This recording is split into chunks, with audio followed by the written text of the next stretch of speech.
What's up everyone, welcome back to a brand new video. I think I don't really need to explain this one. This one's been a long time coming. I know I say that frequently with videos, but that's because I only really like to choose the videos that are suggested a lot, and this one's always suggested, but I never really knew what to do with it. Also, I never really knew when to premiere it, but I think now is a fitting time because it's April, it's the 4th month of the year, so I guess that's the way I'm gonna justify it. Really, this should have been an April Fool's scenario, but I digress. After a lot of time thinking of how I would do this, and waiting for Dokkan to drop more art of it, I think I'm finally set on a way to do this that'll actually make it pretty interesting.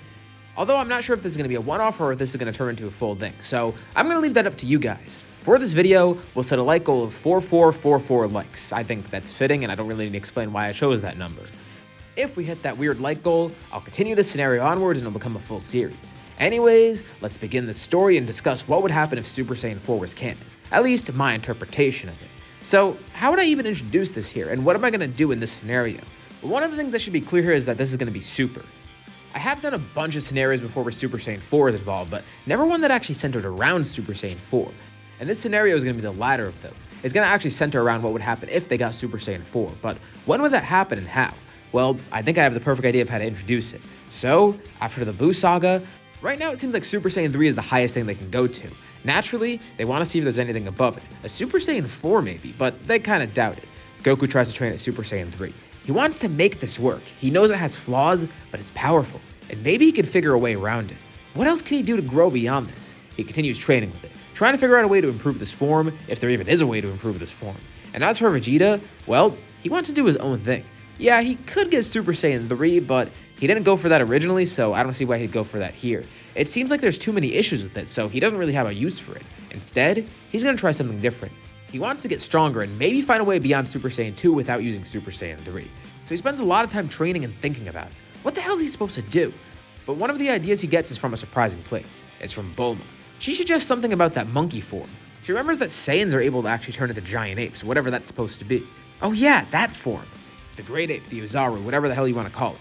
That form used to be what the Saiyans used all the time. It was the strongest thing they had, and it's how they used to conquer planets all the time. Although compared to Super Saiyan, it's incredibly weak. And it's not really that convenient. I mean, look at Super Saiyan. Super Saiyan, you're the same size and you just get a lot stronger and faster. With Great Ape, yeah, you do get stronger, but then you turn into a giant target. And you need a tail for that. Vegeta doesn't have his tail anymore. Although, he still does have a stub. He forgot about that too, but Bulma points it out. But what the hell is he supposed to do with that? It's not a tail. Well, he doesn't need to do anything. Maybe she could figure out a way to actually use this. Maybe if she just collects a sample from the tail, she could study that and figure out a way for him to transform without a tail. She could just use the cells in that tail and see how it reacts under a full moon. Well, he doesn't know what she's going to do with it, but he won't question it. If she wants to do that, it'll be a nice fun project for her and maybe it could help him get stronger, so he tells her to go ahead with it. Now, Bulma's obviously pretty smart, and she can work pretty quickly, especially with something like this. I mean, it's actually kind of simple on the surface when you think about it. She's just studying how cells react under certain conditions. Considering the great things that Bulma's created in her life, yeah, it shouldn't be too hard to figure out something here either. Eventually, after her research, and some explanation from Vegeta about the Blutz waves and everything, she figures it out. She could just make a machine that creates Blutz waves.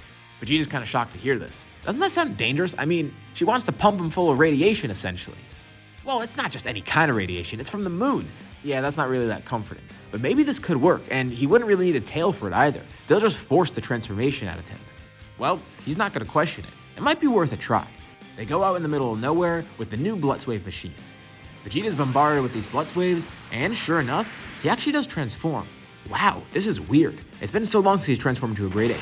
Of course, Vegeta has perfect control. I mean, we've seen him use this form before, and unlike other people on Earth, he's the only one that actually knows how to use this form efficiently. Or I guess a better explanation is he's the only one who knows how to use it at all. Goku would go on and use it, but they had no control, and no one else has used it besides them, at least on Earth. Okay, this is great and all, so the research worked and he was able to transform into a Great Ape. But what is he gonna do with this? Well, maybe he can combine Super Saiyan with it somehow. I mean, it sounds kind of outlandish, but Super Saiyan on top of a Great Ape, it might not be that hard. Consider the knowledge he has about Super Saiyan and all the experience he has with this form. He and the others have practiced with Super Saiyan for so long that they can do it without any issues. I mean, they could use it just as efficiently as their base form now. So maybe he can use it on top of a Great Ape form. I mean, when you think about it, they are different forms. It's not like Super Saiyan and Super Saiyan 2. Trying to combine those would be impossible because one's just an evolution of the other. But Super Saiyan and Great Ape, they're separate. It might actually work, but it could be risky. I mean, Vegeta does have control over Great Ape, but who knows? Maybe he'll lose control if he goes into a Super Saiyan while he's a Great Ape. If that's even possible. Well, it's still worth a try. But there is an issue. if he does go out of control here, he needs someone to stop him. And he didn't really want to reveal this yet because he didn't want to get people too excited, and also he kind of wanted this for himself. But he decided it's probably best to have Kakarot here, just in case he needs to be stopped somehow. Think about it, if he starts rampaging, what's Bulma gonna do against him? Try to cut off his tail? That's not gonna work. He's a Super Saiyan grade 8. Nothing's gonna work against him. Goku's filled in on all this, and he thinks it's awesome, but he still thinks it's risky too, which is exactly why they have him there. So he watches. Vegeta turns into a grade 8, and then he tries to go Super Saiyan on top of it. Now, this is weird. He's never gone Super Saiyan while a grade 8, so it's not like he can instantly do it, but after some tries, he's eventually able to accomplish something. A golden aura surrounds him, and he becomes a golden grade 8. And sure enough, just like they assumed, he ends up losing control. Oh crap, now he's going on a rampage. Thankfully they're in the middle of nowhere, and Goku's there ready to stop him. Should he cut off the tail? I mean, that might be the only way to stop him. It grew back when he transformed into a grade 8, but if he cuts it off now, it's not like it's gonna do anything. Vegeta won't care, right? He didn't have one beforehand. So Goku powers up, going into Super Saiyan 3 because this is really the only way he can actually counter Vegeta right now. And even then, it's still not enough. He tries to fight him and hold him off, while also trying to reach the tail, but Vegeta's completely berserk. Although something begins changing, his eyes lock onto Kakarot, and then he turns over to Bulma. These two people in front of him, he's recollecting the sense of himself, and they notice him stop. What is he doing? He's trying to gain control over this, and suddenly, things start getting really weird. He powers up, but he starts shrinking too. Oh cool, maybe he learned to turn this form off. That's nice. And they watch on. As he continues shrinking, they realize, something's really strange about this. He doesn't turn back into his normal humanoid form. No, he turned into something completely different. Vegeta can feel power coursing through him, but he doesn't know what happened. And then he looks down and he sees his arm is covered in red hair. What the hell? He looks around, he still has a tail and he has more fur all over him. It's not just his arms either. And he even notices his hair's longer. He can't see, but Goku and Bulma can. Holy crap. This looks awesome. Or at least that's what Goku says. Bulma's kind of freaked out by it. They then get him a mirror and he looks in it, seeing his face. What the hell is this? The power of a grade 8 and Super Saiyan, while in his humanoid form. He has no words. This is incredible. That's why he feels so strong. He was able to actually do it, but once he actually gained control over the golden grade 8 form, he became whatever this is. Wait a second. This is it. This is what he was looking for beyond Super Saiyan 3. Why not just call it Super Saiyan 4? The name alone gets Goku hyped up, and now he wants to test Vegeta's power. The two of them start a battle, with Goku even going to Super Saiyan 3, but even with this form, it does absolutely nothing to Vegeta. Vegeta's so far ahead of him. He's that far beyond Super Saiyan 3 that he does this effortlessly. It's insane. Neither of them know what to think. And of course, this does seem draining right now, but he can definitely get a control on this. And unlike Super Saiyan 3, it probably doesn't have the same issues that Kakarot's having with that form. Vegeta sees the potential in this form. It's incredible. He's definitely going to keep working on this. And now, Goku wants to do the same. Although, he is going to be a bit behind because first of all, he has no control over regular grade 8. And then he's going to have to get control of a golden grade 8. Vegeta's ahead solely because of the fact that he has control in that form. Although, Vegeta's prepared to help him. I mean, he does need someone to fight him while he's in this form because right now, he's so far ahead of everyone, which is nice, but he does want someone to actually test this power out against. So they begin working on it. Goku eventually gets a control on grade 8, and then goes into golden grade 8 and turns Super Saiyan 4 himself. They're both elated. This power. They've both never felt anything like it. And now, Vegeta's actually ahead, meaning he's the strongest here. He got Super Saiyan 4 early on, and he's actually a few months ahead of Goku in terms of power, solely because of the fact that he got Super Saiyan 4 so early on. And over the next few years, they continue working with this form. Thankfully, there's no threats to Earth just yet, but it's good to have this power just in case. They never know when they're going to need something like it. The power of this form is godly, but is it godly enough? Technically, no, it's not godly at all. And they're about to find out really shortly, because soon after, Beerus ends up waking up from his nap. He has visions of some sort of Super Saiyan god. It's a premonition. He wants to get a rival, and it's going to be some sort of Saiyan. But he doesn't know where to find them. Well, thankfully, there's a couple on Earth, and from what Whis tells him, they're pretty strong. Really now? Looks like Beerus is going to have to test this out. His first stop is King Kai's planet, and he questions King Kai about Earth, and then ends up meeting Goku there. And Goku's pumped up. King Kai keeps warning him about Beerus, but he wants to have fun with this fight still. He tries all his forms against Beerus. Super Saiyan, Super Saiyan 2, Super Saiyan 3. None of them do anything to Beerus, but he still has one more form that he could use. By now, they could do this without a Bloodwave machine. They could just transform into this form willingly. He tells Beerus this is his ultimate form. He doesn't know if it's comparable to a Super Saiyan God or not, but it's worth a try. He powers up. A brilliant aura surrounds him, and Beerus knows that this is different. His hair, it grows longer. He gets fur on him, and his face changes too. As well as him growing a tail, he tells Beerus this is Super Saiyan 4.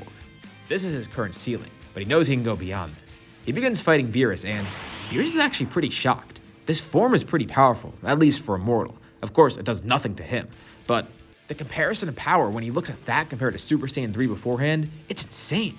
And the way Goku's fighting too with it, it's great. This is actually pretty fun, but it's definitely no Super Saiyan God. And he wonders, what about the other Saiyans on Earth? Well, Goku comments that Vegeta is a little bit stronger than him, although he's catching up to him. He wants Beerus to know that. Vegeta, that's a name he hasn't heard in a while. So he has the same form too, and he's a little bit stronger than this guy, Goku, right? Yeah, that's actually the case. Perfect. Beerus is elated. He ends up going to Earth, crashing Bulma's party. And he does enjoy the food there, but its first order of business is to actually fight Vegeta. He wants to see Vegeta's power in Super Saiyan 4. Damn that Kakarot. Of course he told Beerus all about this. Well, he has no other option really, so he decides to fight Beerus, going into Super Saiyan 4.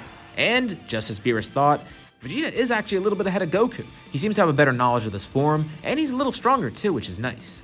He is impressed, but he knows they could definitely go beyond this. I mean, he did have this premonition of a Super Saiyan God after all.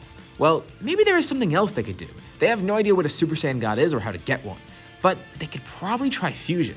Fusion, like what the Metamors do? Yeah, they tell Beerus that. Well, Goku does. Vegeta doesn't really want to do this, but he really has no other choice. Maybe this will impress Beerus because he doesn't really want to anger him, and even though he doesn't like the idea of fusion, whatever, he's gonna have to try this. That stupid dance that Goten and Trunks do, but what if they screw it up? No need to worry. Whis will be there, and he says just for Beerus' fun, he'll be sure to reverse the fusion if they mess it up. I mean, he probably has the ability to just tap them and make them defuse after all. But he's only doing this in the interest of Beerus. So, they try the fusion dance. Of course, they do screw it up a few times. Vegeta's never practiced this, but at some point, they eventually get it right, creating a brand new fusion that's never been seen before. This isn't Vegeta, this is Gogeta. Or at least that's the name he gives himself. Wow, the power of this fusion is awesome. He loves it. He tells Beerus he's still not gonna have any Super Saiyan God, but maybe this will please him. He goes into Super Saiyan, and Super Saiyan Gogeta alone is even stronger than both the Super Saiyan 4s, which is incredible. And yeah, Beerus is impressed, but he says this isn't fun enough. Go into that Super Saiyan 4 form. Well, he kinda wanted to have some fun because he's never done fusion before like this. But Gogeta accepts it.